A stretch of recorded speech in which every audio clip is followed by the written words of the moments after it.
Diamonds विश्व में सबसे पहले भारत में पाए गए, जिसके कई साक्ष्य 4th सेंचुरी की ट्रेड में मिलते हैं। माना जाता है कि भारत से डायमंड्स की खरीद फरोख्त सिल्क रूट के माध्यम से बाकी के देशों में होती थी, लेकिन अब तक कोई ऐसे हीरे का टुकड़ा नहीं मिला था जिसे देखकर लोग बस देखते ही रह जाए।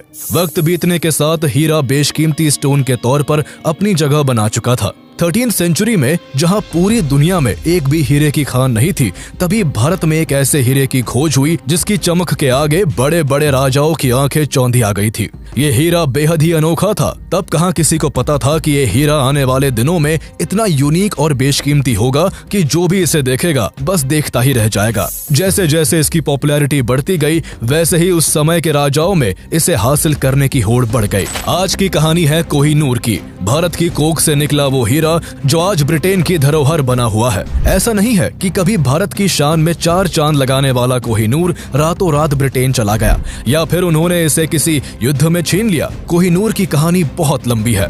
भारत में एक रजवाड़े से होते हुए दूसरे रजवाड़े की सैर करते हुए फाइनली ये हीरा ब्रिटिश क्राउन को सो कॉल्ड गिफ्ट के तौर पर दे दिया गया था। यहाँ एक और बड़ी मजेदार बात यह है कि मुगल सल्तनत के ताजो तख्त से होते हुए क्वीन विक्टोरिया के सर का ताज बनने तक के सफर में इस हीरे को कभी खरीदा या बेचा नहीं गया। शायद इसी वजह से आज तक ये हीरा बेशकीमती माना जाता रहा है। पर कोहिनूर की एक अपनी कहानी रही है। इसकी चमक में कई लोगों का खून लगा हुआ है और इसकी चाहत के कई किस्सों से दुनिया आज तक बेखबर है। तो चलिए आपको ले चलते हैं कोहिनूर की चमकीली कहानियों में और आपको बताते हैं इसके वो किस्से जो इसकी चमक के पीछे गुम हो गए हैं।